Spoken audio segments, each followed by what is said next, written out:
তোমার পঞ্চম ক্লাস। এই ক্লাস আমরা দেখাবো দুইয়ের পরিপূরক কীভাবে নির্ণয় করতে হয়। দুইয়ের পরিপূরক নির্ণয় করার বিষয়টা হচ্ছে যে কি, একটা সংখ্যা দেওয়া থাকবে, বলবে এটাকে দুইয়ের পরিপূরকে নির্ণয় করো। তাহলে সংখ্যাটা ডেসিমেলও হতে পারে, অক্টালও হতে পারে, হেক্সাডেসিমেলও হতে পারে। যেটাই দেওয়া থাক না কেন, প্রথমে আমরা প্রদত্ত সংখ্যাটাকে ডেসিমেলে নিয়ে যাব। যদি ডেসিমেল থাকে তো ভালো, আর নিতে হচ্ছে না। ডেসিমেলে নেওয়ার পর সেটাকে আবার যদি সংখ্যাটার মান দেখে যদি মনে হয় যেটা 8 বিটের বাইনারির ভিতরে আমরা সমাধান করতে পারবো, তাহলে 8 বিটের বাইনারিতে রূপান্তর করব। 8 বিটের বাইনারিতে রূপান্তর করার পর তাহলে প্রদত্ত সংখ্যাটাকে প্রথমে 8 বিটের বাইনারিতে নিয়ে যাব। 8 বিটের বাইনারি সংখ্যায় নেওয়ার পর সেটাকে আমাদেরকে করতে হবে একের পরিপূরক। একের পরিপূরক মানে বাইনারি মানটাকে উল্টিয়ে বিপরীতকরণ মানে হচ্ছে 0-কে 1 করে দেওয়া, 1-কে 0 করে দেওয়া। এই কাজটা করলে যে মানটা আসবে সেটাকে বলা হবে একের পরিপূরক। আবার একের পরিপূরক যে মানটা পাবো সেটার সাথে শুধু 1 যোগ করলে যে যোগফলটা বের হবে সেটাকে বলা হবে দুইয়ের পরিপূরক। বিষয়টা আমরা একটু প্র্যাকটিক্যালি দেখি। মনে করেন এখানে একটা সংখ্যা দেওয়া আছে 63 বেস অফ 10, 63 বেস অফ 10। এটা একটা ডেসিমেল সংখ্যা। এই ডেসিমেল সংখ্যাকে প্রথমে আমি নিয়ে যাবো হচ্ছে কি, এটা দেখে বুঝতে পারছি আমরা একটা 8 বিটের বাইনারিতে আমরা একটা সলিউশন পাবো। 8 বিটের বাইনারিতে এটাকে রূপান্তর করতে গেলে কত যোগ করলে, এই যে 8 বিট বলতে এখানে আমি একটা ঘর আকারে তৈরি করেছি। এখানে 8টা বিট খেয়াল করেন, 1 2 4 8 16 32 64 128। 1 bit, 2 bit, 3 bit, 4 bit, 5 bit, 6 bit, 7 bit, 8 bit. এটা মনে রাখার সুবিধার্থে খেয়াল রাখেন। 1 এদিক থেকে শুরু করবেন। 1 এর দ্বিগুণ হলে 2, 2 এর দ্বিগুণ হলে কত 4, 4 দুগুণে 8, 8 দুগুণে 16, 16 দুগুণে 32, 32 দুগুণে 66, 66 দুগুণে 128। খুব সহজ। তাহলে এই 8 বিটের মধ্যে কত যোগ করলে 66 পাওয়া যাবে। যেহেতু এখানে আছে মাত্র 66, সুতরাং আমার এখানে 128 বিটটা লাগবে না, মানে এটাকে আমি অফ করব। 66 বিটটা লাগবে না, মানে এটাকে আমি অফ করব। তাহলে আমার লাগবে হচ্ছে দেখি, একটু ক্যালকুলেট করে বলেন যে 32 লাগবে। 32 সাথে যদি আমি 16 যোগ করি কত হয় 48। কত হয় 48। তা 48-এর সাথে যদি আমি 48-এর সাথে যদি 8 যোগ করি কত হয় 56। তাহলে 8ও নিলাম। এরপর যদি 60 যোগ করি কত হয় 60। তাহলে 4ও নিলাম। যদি 2 যোগ করি কত হয় 62। তাহলে 2ও নিলাম। যদি 1 যোগ করি কত হয় তাহলে 63। তাহলে 1ও নিলাম। তাহলে আলটিমেটলি কী হলো, আমার এখানে 63 পাওয়ার জন্য 1 প্রথম বিটটা লাগবে, দ্বিতীয় বিট লাগবে, তৃতীয় বিট, চতুর্থ বিট, পঞ্চম বিট, ষষ্ঠ বিট পর্যন্ত লাগবে। আর সপ্তম অষ্টম বিট দুটো লাগবে না, সেজন্য দুটোকে আমি কী করে দিলাম 0 করে দিলাম। আচ্ছা, এবার আমার করণীয় হচ্ছে যে এটাকে একের পরিপূরকে নিয়ে যাওয়া। কোথায় নিয়ে যাওয়া? একের পরিপূরক। একের পরিপূরক কীভাবে পাবো একটু খেয়াল করো। এইটা যেটা পেলাম এটা হলো বাইনারি মান। কি মান? বাইনারি মান। এই বাইনারি মানকে যদি আমি পূরক করে দিই, পূরক মানে উল্টে দেওয়া মানে হচ্ছে কি 1কে করে দিব হচ্ছে 0, 1কে করে দিব 0 আর 0 করে দিব হচ্ছে 1। তাহলে প্রথমে 1 আছে, এটাকে 0 করে দিলাম। এরপরে 1 আছে 0 করে দিলাম, 1 আছে 0 করে দিলাম, 1 আছে 0 করে দিলাম, 1 আছে 0 করে দিলাম, 1কে 0 করে দিলাম, এই 0কে 1, এই 0কে 1 করে দিলাম। তাহলে এখন যে মানটা পাওয়া গেল এটাকে বলা হচ্ছে একের পরিপূরক। একের পরিপূরক।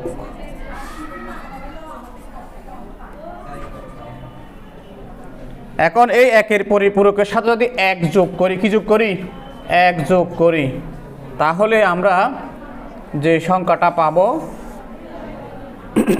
দেখি 1 যোগ করি, 1 যোগ করবো শুধু একের পরিপূরকের এই লাইনের সাথে, খেয়াল রাখবেন।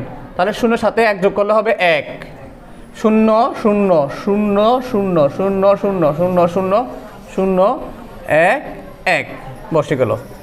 এখন সামনে এটা ছিল পজিটিভ 63, যেহেতু এটার 2 এর পরিপূরক করার পর সামনের চিহ্ন বিটটা 8 নাম্বারের যে বিট অর্থাৎ চিহ্ন বিট, এই চিহ্ন বিটটা যদি কি হয় 1 হয় তাহলে এই সংখ্যাটা হয়ে যাবে নেগেটিভ। তার মানে এখন 63 এটা আগে ছিল পজিটিভ, এখন হয়ে গেছে নেগেটিভ, এখন হয়ে গেছে কি নেগেটিভ। তাহলে এভাবেই আমরা কি নির্ণয় করতে পারি, 2 এর পরিপূরক। এখন যারা নির্ণয় করছে এটার নাম কি 2 এর পরিপূরক। এটা হচ্ছে 2 এর পরিপূরক নির্ণয়ের সিস্টেম। হচ্ছে যে 2 এর পরিপূরকের সাহায্যে কিভাবে যোগ করতে হয়। তাহলে আমরা একটু খেয়াল করি, আমাদেরকে একটা প্রশ্ন দেওয়া হলো কি 63 বেস অফ 10 এবং 24 বেস অফ 10 এই সংখ্যা দুইটাকে 2 এর পরিপূরকের সাহায্যে যোগ করো। তাহলে এই দুইটাকে যখন যোগ করতে বলা হবে তখন আমরা প্রথমে কী করব, 63 বেস অফ 10 এটাকে 8 বিটের বাইনারিতে রূপান্তর করব। কিছুক্ষণ আগে আমরা 8 বিটের বাইনারিতে রূপান্তর করে দেখালাম যে 0 0 1 1 1 কয় বিট হলো, 1 bit 2 bit 3 bit 4 bit 5 bit 6 bit 6 bit 7 bit 8 bit. এই 8 বিটের বাইনারিতে নিয়ে গেলাম। এরপরে হচ্ছে দেখি 24 বেস অফ 10, তাহলে কত কত যোগ করলে বাইনারিতে 8 বিটে এটাকে নেওয়া যায়। তাহলে আমরা এখানে 8 বিটটা লিখে দিলাম, এই কারণে কত কত নিব। তাহলে 16 16 আর 8 যোগ করলে কত হয়, 24 হয়। তাহলে 16 আর 8 লাগবে, তার মানে আমার প্রথমে 128 এই বিটটা লাগবে না, 66 লাগবে না, 32 লাগবে না, 16 লাগবে, 8 লাগবে, তারপরে 4 2 1 এগুলো লাগবে না। তাহলে এই হয়ে গেল। এখন আমরা তাহলে 63 বেস অফ 10 এটাকেও বাইনারি 8 বিটের বাইনারিতে নিয়ে গেলাম, তারপরে 24 বেস অফ এটাকেও 8 বিটের বাইনারিতে নিয়ে গেলাম। এবার সিম্পলি যোগ করে দিব। তাহলে যোগটা কি, 1 এবং 0 যোগ করলে কত হবে, 1 1 0 যোগ করলে 1 1। এবার এদিকে একটু খেয়াল করেন, 1 এর সাথে 1 যোগ করলে বাইনারি যোগের নিয়ম অনুসারে 1 এর সাথে 1 যোগ করলে হবে 0। কীরকম একটু বিষয়টা খেয়াল করি, আসলে প্রকৃতপক্ষ হচ্ছে 1 এর সাথে 1 যোগ করলে আমরা পাই হচ্ছে কি 2। যেহেতু আমরা জানি যে এটা বাইনারির বেস 2 এর সমান হয়ে গেছে, সেজন্য এখান থেকে আমরা বেসটাকে বিয়োগ করে ফেলবো। কাকে বিয়োগ করব, বেসকে বিয়োগ করে ফেলবো। তো 2 থেকে 2 বেস বিয়োগ করে দিলে হবে 0। বেস কয়বার বিয়োগ করছি, একবার। বেস একবার বিয়োগ করা মানে হচ্ছে দেখি, বেসকে একবার বিয়োগ করা মানে হচ্ছে হাতে 1 আসা। এই কারণে আমরা বলি 1 এর সাথে 1 যোগ করলে হবে যোগফল। এখানে যোগফল মানে এস সাম, আর সামনের মানে এটা হচ্ছে ক্যারি। তাহলে এখানে 1 এর সাথে 1 যোগ করলে যোগফল পেলাম হচ্ছে 0, যোগফল 0। হাতে আসছে ক্যারি আসছে কত 1, 1 এর আমরা সামনে নিয়ে আসি। সামনে নিয়ে আসলে কি হয়, 3টা 1 হয়ে গেল। তো 3টা 1 থেকে বেস 2 বাদ দিলে আরও একটা 1 থাকবে, তার মানে যোগফল এস হবে 1। তাহলে ক্যারি বেস একবার বিয়োগ করছি মানে ক্যারি 1 সামনে চলে আসবে। আবার 1 এর সাথে 1 যোগ করলে এটার মতন 1 এর সাথে 1 যোগ করলে হবে 2, 2 থেকে বাইনারি বেস 2 বিয়োগ করলে যোগফল হবে 0, তাহলে হাতে 1। তাহলে আমরা এখানে লিখব যোগফল 0 হাতে 1। 1 এর সাথে আবার 0 যোগ করলে হবে 1, আর 0 এর সাথে 0 যোগ করলে হবে 0। আবার এটা যোগ করি, তাহলে 3 3 আর 4 যোগ করলে কত হয়, 7 6 6 2 8 বেস অফ 10। এবার এই দুইটা আসলে কি সমান হয়েছে কিনা সেটা আমরা যোগ করে প্রমাণ করতে পারি। সেটা হচ্ছে দেখি এখানে 87 বেস অফ 10 আর এটা হচ্ছে বাইনারিতে 8 বিটের। তাহলে এখানে কোন কোন বিটকে অন করা হয়েছে, প্রথম বিটটা নির্দেশ করতেছে 66কে। প্রথম বিট কাকে নির্দেশ করতেছে, 66। এরপরে দ্বিতীয় নয়, এরপরে এটা এই বিটটা কাকে নির্দেশ করতেছে, 1 2 3 4 থেকে 79 1 2 3 4, তার মানে এটা 16কে নির্দেশ করতেছে। তারপর আছে দেখি লাস্টে এই 3টা বিট, 3টা মানে 4 2 1। এবার এগুলো যোগ করেন তো 87 হয়েছে কিনা,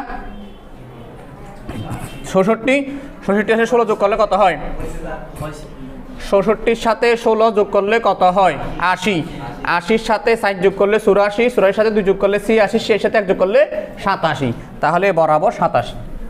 তার মানে সুতরাং আমরা কি লিখব, নির্ণেয় যোগফল 87 বেস অফ 10 সমান সমান 0 1 0 1 0 1 1 1 বেস অফ 2। এভাবে আমরা দুটা পজিটিভ সংখ্যাকে 2 এর পরিপূরকের সাথে যোগ করতে পারি। এখন দেখবো দেখি একটা পজিটিভ সংখ্যা আর একটা নেগেটিভ সংখ্যা দেওয়া আছে। এই অবস্থা যদি 2-এর পরিপূরকের সাথে যোগ করতে বলে, তখন যেটা নেগেটিভ সংখ্যা দেওয়া থাকবে সেটাকে আগে 2-এর পরিপূরক করে ফেলতে হবে, তাহলে আমরা পরবর্তীতে ওই মানটার সাথে অন্য মানটা যোগ করতে পারবো। যেমন এখানে 63 বেস অফ 10, এটা বরাবর পজিটিভ আছে, এটা নিয়ে আমাদের আর 2-এর পরিপূরক করতে হচ্ছে না। আমাদেরকে দেওয়া এখানে আরেকটা দ্বিতীয় সংখ্যা দিছে না, -24 বেস অফ 10, এটাকে 2-এর পরিপূরক করতে হবে।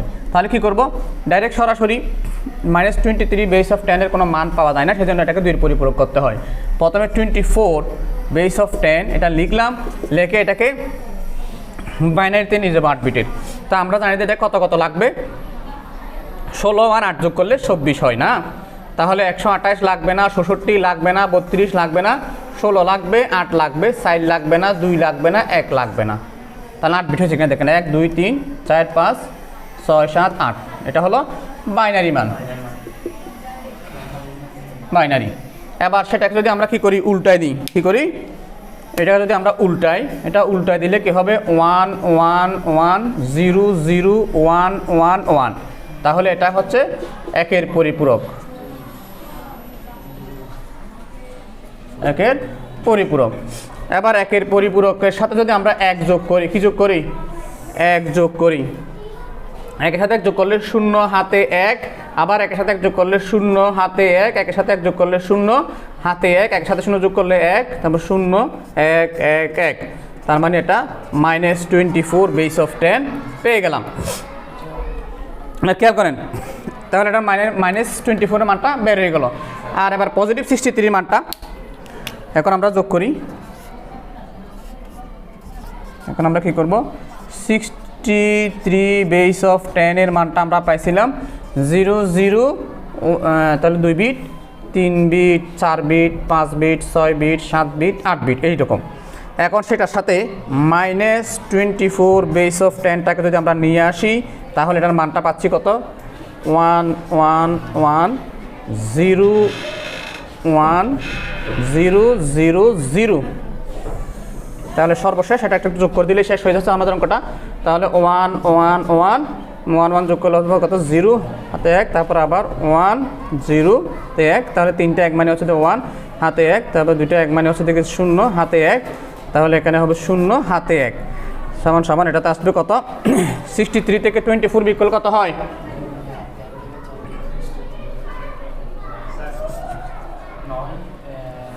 তাহলে এটা আর আছে কত, 5 থেকে 2 গেলে কত, 3, 39 বেস অফ 10, 39 বেস অফ 10। এখানে একটা জিনিস খেয়াল করবেন, এখানে 8 বিটের বাইরে একটা অতিরিক্ত বিট আছে, এটাকে বলা হয় ক্যারি বিট। আমরা আনসার লেখার সময় এই ক্যারি বিটটা বাদ দিয়ে লিখবো, এটা সর্বশেষ লিখবো কি, সুতরাং নির্ণয় যোগফল হবে যে কি 39 বেস অফ 10 ইকুয়াল টু এই 0 থেকে 0 0 1 0 0 1 1 1 লিখে দিতে হবে এখানে ক্যারি বিট 1 বাদ দিয়ে। এভাবে আমরা একটা পজিটিভ এবং একটা নেগেটিভ থাকলেও তাকে যোগ করতে পারি। Thank you.